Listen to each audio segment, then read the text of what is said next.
ഇന്നത്തെ geo political developments ആണ് നമ്മൾ നോക്കുന്നത്. പ്രധാനമായിട്ടും ഫെബ്രുവരി 26, 27 തീയതികളിലായിട്ട് നടന്ന വിഷയങ്ങളാണ് ഇപ്പോൾ ഇതിനകത്ത് നമ്മൾ നോക്കുന്നത് പ്രധാനമായിട്ടും.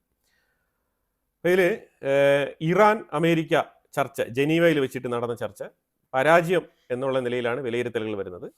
ജനീവ ചർച്ച ആൾമോസ്റ്റ് ഫെയിലിയർ എന്നാണ് പറയുന്നത്. അമേരിക്ക ഒരു 5 കണ്ടീഷൻസാണ് അവർ മുന്നോട്ട് വെച്ചത്. ഇത്തവണ കൂടുതലായിട്ട് വലിയ രീതിയിലുള്ള വലിച്ചഴച്ചുള്ള ഡിസ്കഷൻസ് ഒന്നും നടന്നില്ല. കാരണം ഇത്തവണ ഒമാനിലല്ലായിരുന്നു ചർച്ച. ഒമാൻ്റെ ഫോറിൻ മിനിസ്റ്ററിൻ്റെ മീഡിയേഷനിൽ തന്നെയാണ് ചർച്ച നടന്നത്. അതിനുവേണ്ടി പുതിയ ആളെ ഒന്നും കണ്ടെത്തിയില്ല.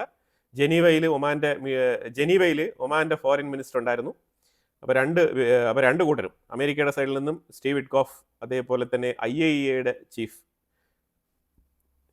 ഗ്രോസി ഉണ്ടായിരുന്നു. ഇറാൻ്റെ സൈഡിൽ നിന്ന് ഇറാൻ്റെ ഫോറിൻ മിനിസ്റ്റർ അബ്ബാസ് അറക്ചി, ഒപ്പം 2 അസിസ്റ്റൻറ്റുകളും ഉണ്ടായിരുന്നു. ഇവർ തമ്മിലാണ് ചർച്ച നടന്നത്. ഒമാൻ്റെ ഫോറിൻ മിനിസ്റ്റർ അടുത്താണ് ചർച്ച നടത്തിയത്. ഫസ്റ്റ് സിറ്റിങ്ങിൽ 15 മിനിറ്റിൽ ചർച്ച തീർന്നു. Just 15 minutes over. അപ്പോൾ അത്ര പെട്ടെന്ന് ക്വിക്കായിട്ട് തീർന്നു. അത് കഴിഞ്ഞിട്ട് ഒരു അരമണിക്കൂർ കഴിഞ്ഞിട്ട് വീണ്ടും സെക്കൻഡ് സിറ്റിങ്ങിലേക്ക് ഇരുന്നു. അങ്ങനെ 2 ഘട്ടങ്ങളിലായിട്ടാണ് ചർച്ച നടന്നത്. രണ്ടാമത്തെ സിറ്റിംഗ് ജസ്റ്റ് 20 മിനിറ്റ്സ്, അതാണ് എടുത്ത സമയം. ഇവരൊരു 10 മിനിറ്റ്, അവരൊരു 10 മിനിറ്റ്. ആദ്യം ഇവരൊരു 5 മിനിറ്റ്, അവരൊരു 5-6 മിനിറ്റ്, അതോടെ തീർന്നു.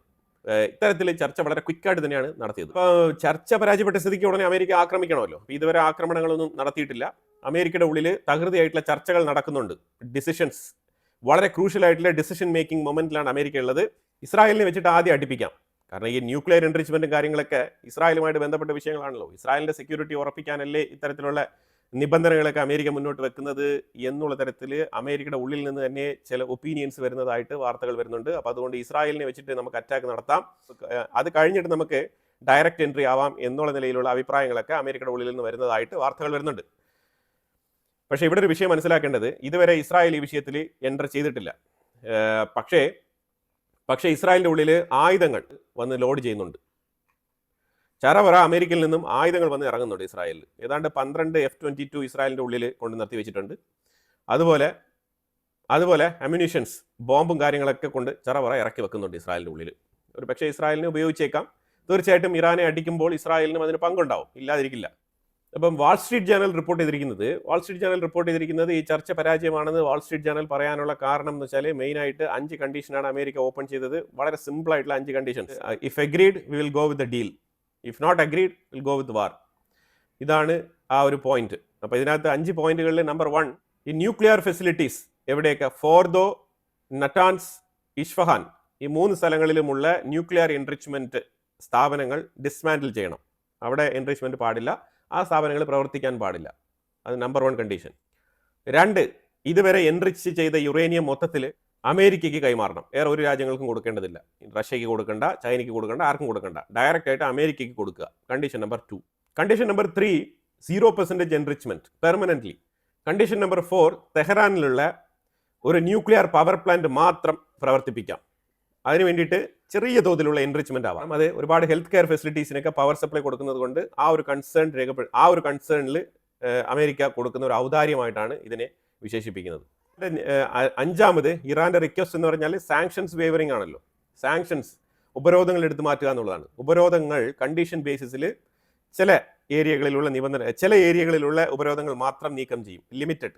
പിന്നെ മറ്റുള്ള ഏരിയയിലുള്ള ഉപരോധങ്ങൾ നീക്കം ചെയ്യുന്നതിന് പകരം ആദ്യ കാലഘട്ടങ്ങളിൽ കുറച്ച് ഇൻസെൻറ്റീവ്സ് തരാം എന്നും കൂടി പറഞ്ഞിട്ടുണ്ട്. കുറച്ച് ധനസഹായങ്ങളൊക്കെ തരാം, കുറച്ച് എയ്ഡ് ഫണ്ട് ഇതൊക്കെ തരാം. പക്ഷേ ഉപരോധങ്ങൾ ഒറ്റയടിക്ക് പൂർണ്ണമായിട്ട് മാറ്റാൻ കഴിയില്ല. അത് ഘട്ടം ഘട്ടമായിട്ടേ ചെയ്യാൻ പറ്റുകയുള്ളൂ. അത് ഇറാന്റെ പെർഫോമൻസ്, ഇറാന്റെ കോപ്പറേഷൻ എങ്ങനെയാണ്, ഇറാൻ എങ്ങനെയാണ് കോപ്പറേറ്റ് ചെയ്യുന്നത്, അതിനനുസരിച്ചായിരിക്കും ഉപരോധങ്ങൾ നീക്കുന്നതുമായിട്ട് ബന്ധപ്പെട്ട കാര്യത്തിലേക്ക് തീരുമാനമെടുക്കുന്നത്. അത് ഇറാന്റെ കയ്യിലാണുള്ളത്. ഇറാന്റെ പെർഫോമൻസ് അനുസരിച്ച് ഞങ്ങൾ തീരുമാനിക്കുമെന്നാണ് അമേരിക്ക പറഞ്ഞിരിക്കുന്നത്. വളരെ ക്ലിയർ കട്ടായിട്ട് പറയേണ്ട കാര്യങ്ങൾ വളരെ വ്യക്തമായിട്ട് പറഞ്ഞു പോയിട്ടുണ്ട്. ഇതുകൊണ്ടാണ് ഇറാൻ അപ്പാടെ റിജക്റ്റ് ചെയ്തത്. കാരണം ഇതൊന്നും തന്നെ ഇറാൻ അംഗീകരിക്കാൻ പറ്റുന്ന, അമേരിക്കയുടെ ഡിമാൻഡ് അംഗീകരിക്കാൻ പറ്റുന്നതല്ല എന്നുള്ളതാണ് ഇറാന്റെ നിലപാട്. പിന്നെ ഞങ്ങളുടെ ഡിഫൻസുമായിട്ട് ബന്ധപ്പെട്ട വിഷയങ്ങളൊന്നും ഞങ്ങൾ അമേരിക്കയുമായിട്ട് ചർച്ച ചെയ്യേണ്ട വിഷയങ്ങളല്ല, അതിന് ഞങ്ങൾക്ക് താല്പര്യമില്ല എന്ന് പറഞ്ഞിട്ട് അബ്ബാസ് അറക്ചി ജനീവയിൽ നിന്ന് മടങ്ങിയിരിക്കുകയാണ്.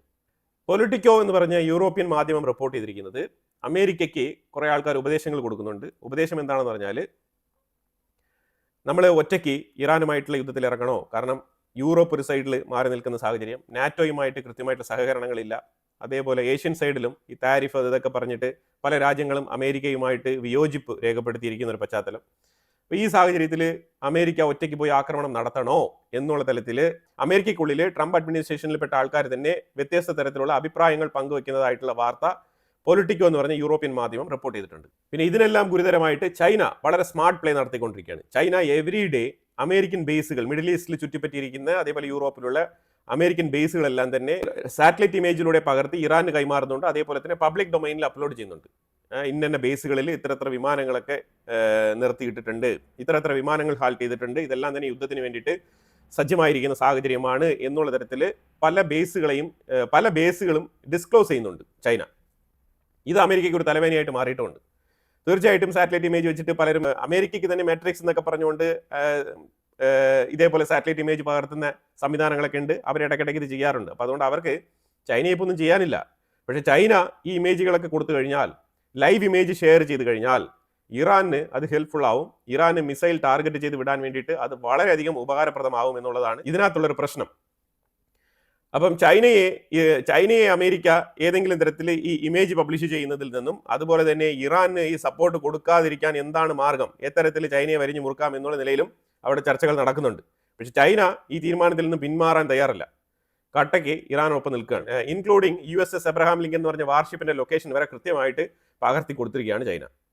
അതുപോലെ ഇപ്പോൾ USS ജെറാൾഡ് വന്നുകൊണ്ടിരിക്കുകയാണ്. അത് ഇസ്രായേലിന്റെ അടുത്തേക്കാണ് നീങ്ങുന്നത്.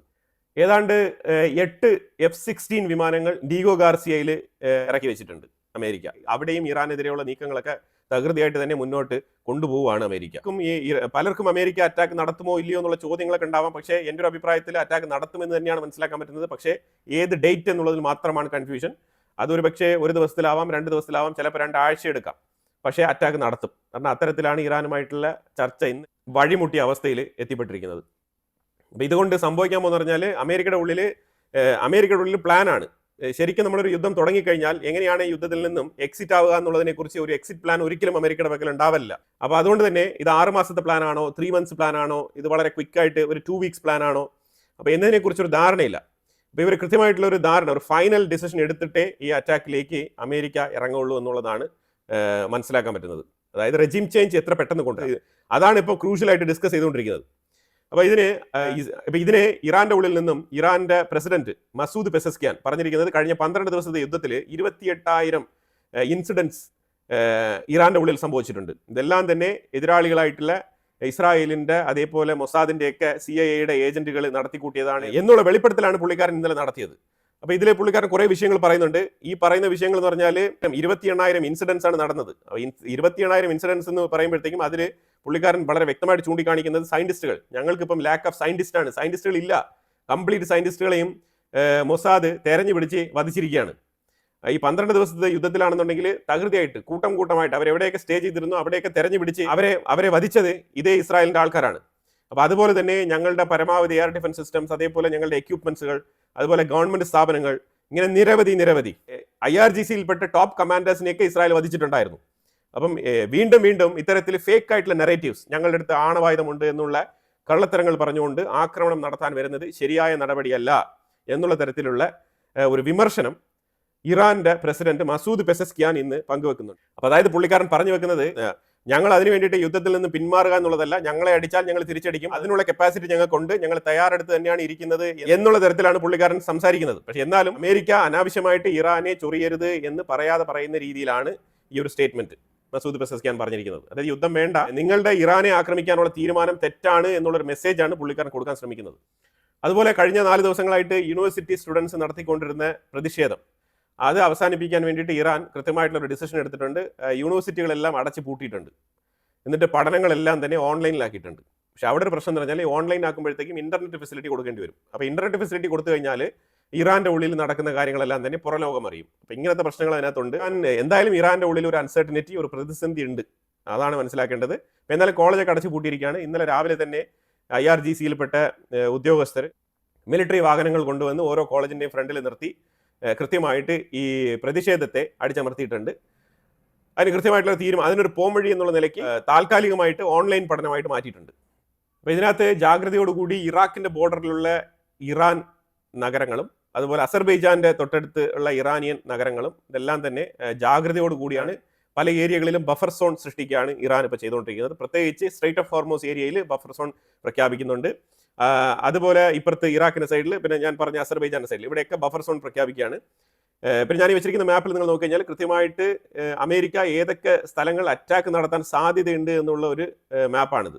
അപ്പോൾ ഇത്തരത്തിൽ IRGCയുടെ ഹെഡ് ക്വാർട്ടേഴ്സ്, ഇവിടെ ഓയിൽ റിഫൈനറികൾ, ഇതുപോലെ വളരെ തന്ത്രപ്രധാനമായിട്ടുള്ള സ്ഥലങ്ങളെല്ലാം തന്നെ അമേരിക്കയുടെ നിരീക്ഷണത്തിലാണ്. ഇത് അമേരിക്ക കൃത്യമായിട്ട് സർവൈലൻസിലൂടെ ട്രാക്ക് ചെയ്ത് പോയിന്റ് ഔട്ട് ചെയ്ത് വെച്ചിരിക്കുന്ന സ്ഥലങ്ങളാണ്. പറഞ്ഞത് മാർക്കോ റൂബിയോ എടുത്ത് ഇന്നലെ ഇറാനെ കുറിച്ച് ചോദിച്ചപ്പോഴത്തേക്കും പറഞ്ഞത് ചർച്ച ഓൾമോസ്റ്റ് പരാജയപ്പെടാൻ തന്നെയാണ് സാധ്യത. കാരണം ഇറാന്റെ ഉള്ളിൽ എണ്ണി തിട്ടപ്പെടുത്താൻ പറ്റാത്തത്രയും ICBM, ഇന്റർ കോണ്ടിനെന്റൽ ബാലിസ്റ്റിക് മിസൈലുകളുണ്ട്. അവർ ആണവായുധം റെഡിയാക്കുന്നതിന്റെ ഏതാണ്ട് ഒരു എഡ്ജ് ലൈനിലാണ് അവരുള്ളത് എന്നുള്ള സ്റ്റേറ്റ്മെന്റ് ആണ് പറയുന്നത്. അപ്പോൾ തന്നെ നമുക്കിത് മനസ്സിലാക്കാവുന്നേ ഉള്ളൂ ചർച്ച വെറുതെ ആണെന്നുള്ളത്. ഇനി നമ്മൾ റഷ്യയും ഉക്രൈനുമായിട്ട് ബന്ധപ്പെട്ട വിഷയത്തിലേക്ക് വന്നു കഴിഞ്ഞാൽ നമുക്ക് എപ്പോഴും ഉക്രൈനിലെ സെലൻസ്കി പറയുന്ന സ്റ്റേറ്റ്മെന്റുകൾ, ഇപ്പം പുട്ടിന്റെ സൈഡിൽ പുട്ടിൻ എപ്പോഴും ഇങ്ങനെ സ്റ്റേറ്റ്മെന്റുകളൊന്നും പറയാറില്ല, വല്ലപ്പോഴും കൂടിയാണ് സംസാരിക്കുന്നത് തന്നെ. ഉക്രൈൻ ആണെങ്കിൽ ഫ്രീക്വന്റ് ആയിട്ട് സ്റ്റേറ്റ്മെന്റുകൾ പുറത്തു പറയുന്ന കൂട്ടത്തിലാണ് സെലൻസ്കി. അപ്പോൾ സെലൻസ്കി പലപ്പോഴായിട്ട് പറഞ്ഞുകൊണ്ടിരുന്നത് നമ്മളെല്ലാവരും അറിഞ്ഞതാണ്, ലക്ഷക്കണക്കിൽ റഷ്യൻ സോൾജേഴ്സ് കൊല്ലപ്പെടുന്നുണ്ട്, അതായത് ഒരാഴ്ച 25,000 റഷ്യൻ സോൾജേഴ്സാണ് കൊല്ലപ്പെടുന്നത് എന്നുള്ള രീതിയിലൊക്കെയാണ് വാർത്തകൾ അടിച്ചിറക്കിയിരുന്നത്. അപ്പോൾ ഇന്ന് യുദ്ധത്തിൽ മരണപ്പെട്ട സോൾജേഴ്സിന്റെ മൃതദേഹങ്ങൾ അങ്ങോട്ടും ഇങ്ങോട്ടും കൈമാറുന്ന ഒരു ചടങ്ങ് ഇന്ന് നടന്നായിരുന്നു. അത് ഉക്രൈനും റഷ്യയ്ക്കും ഇടയിലാണ് ഈ ചടങ്ങ് നടന്നത്. അപ്പോൾ അതിൽ വാഹനങ്ങളിൽ ഈ മൃതദേഹങ്ങൾ കൊണ്ടുവന്ന് കൈമാറുമ്പോഴത്തേക്കും ഉക്രൈൻ അങ്ങോട്ട് കൊടുത്തത് 35 റഷ്യൻ സോൾജേഴ്സിന്റെ മൃതശരീരമാണ്. പക്ഷെ അതേസമയം റഷ്യ കൊടുത്തത് 1024 ഉക്രൈൻ സോൾജേഴ്സിന്റെ മൃതദേഹങ്ങളാണ് ഉക്രൈന് കൈമാറിയത് റഷ്യ. അപ്പോൾ ഇവിടെ ആരാണ് കൂടുതൽ എന്നുള്ളതിൽ ഒരു കൺഫ്യൂഷൻ വേണ്ട. ശരിക്കും ഉക്രൈനിയൻ സോൾജേഴ്സിന്റെ മൃതദേഹങ്ങളാണ് ഏറ്റവും കൂടുതൽ റഷ്യ കൊടുത്തിരിക്കുന്നത്. റഷ്യക്ക് അങ്ങോട്ട് കൈമാറിയത് വെറും തുച്ഛമായ 30-35 മൃതദേഹങ്ങളാണ് റഷ്യക്ക് ഉക്രൈൻ കൈമാറിയത്. 40-ൽ താഴെയുള്ള റഷ്യൻ സോൾജേഴ്സിന്റെ ബോഡിയാണ് ഉക്രൈന്റെ പക്കലുള്ളത്. പിന്നെ ഇവർ എന്ത് അടിസ്ഥാനത്തിലാണ് ലക്ഷക്കണക്കിൽ സോൾജേഴ്സ് കൊല്ലപ്പെട്ടു എന്നുള്ള വാർത്തയൊക്കെ പറയുന്നുള്ളത്, എന്നുള്ള സ്റ്റേറ്റ്മെന്റുകളൊക്കെ പറയുന്നത് എന്നുള്ളത് നമുക്ക് തന്നെ കൺഫ്യൂസ് ആകുന്ന രീതിയിലുള്ള സ്റ്റേറ്റ്മെന്റ് ആണ് പലപ്പോഴും സെലൻസ്കി പറയുന്നത്. അതുപോലെ റഷ്യക്കുള്ളിൽ ഓയിൽ റിഫൈനറി അടിച്ചു പൊട്ടിച്ചതിനെ തുടർന്ന് റഷ്യ 11 ബാലിസ്റ്റിക് മിസൈലുകളാണ് ഇന്നലെ ഉക്രൈൻ്റെ മേലിൽ പ്രയോഗിച്ചത്. കനത്ത നാശനഷ്ടങ്ങൾ, അതിനോടൊപ്പം ഡ്രോണുകളുണ്ട്, മൾട്ടിപ്പിൾ വാർഫ്രണ്ട് അറ്റാക്കാണ് നടത്തിയത്. കനത്ത നാശനഷ്ടങ്ങൾ ഉക്രൈന് സംഭവിച്ചിട്ടുണ്ട്. തീർച്ചയായിട്ടും അങ്ങോട്ടും ഇങ്ങോട്ടും ആക്രമണങ്ങൾ നടന്നുകൊണ്ട് തന്നെയാണ് ഇരിക്കുന്നത്. ഈ റഷ്യ ഉക്രൈൻ യുദ്ധം അവസാനിപ്പിക്കണം എന്നുള്ള രീതിയിൽ UN റെസൊല്യൂഷനൊക്കെ പാസ്സാക്കിയെങ്കിലും ആ റെസൊല്യൂഷൻ പാസ്സാക്കിയോ എന്നുള്ളത് തന്നെ അറിയാത്ത രീതിയിലാണ് ഉക്രൈനും റഷ്യയും അങ്ങോട്ടും ഇങ്ങോട്ടും അറ്റാക്ക് നടത്തിക്കൊണ്ടിരിക്കുന്നത്. UN ഒരു സൈഡിൽ അവരുടെ പ്രവൃത്തി സ്ഥിരമായിട്ട് ചെയ്തുകൊണ്ടിരിക്കുകയാണ്. ഇതാണ് സംഭവിച്ചുകൊണ്ടിരിക്കുന്നത്. അപ്പോൾ എന്തായാലും വളരെ നിർണായകമായിട്ടുള്ള കുറച്ച്, പ്രത്യേകിച്ച് ഇറാനും അമേരിക്കയും തമ്മിൽ ജനീവയിൽ വെച്ച് നടത്തിയ ചർച്ച പരാജയപ്പെട്ടിരിക്കുകയാണ്. യുദ്ധമുഖത്തേക്കാണ് നടന്ന് നീങ്ങുന്നത് എന്നുള്ള വിഷയമാണ് നമ്മൾ ഈ വീഡിയോയിൽ അപ്ഡേറ്റ് ചെയ്യുന്നത് പ്രധാനമായിട്ടും. ഇതിനെക്കുറിച്ചുള്ള അഭിപ്രായങ്ങൾ കമന്റ് ബോക്സിൽ രേഖപ്പെടുത്തുക. കൂടുതൽ വാർത്തകളുമായിട്ട് അടുത്ത വീഡിയോയിൽ വരാം. Thank you so much.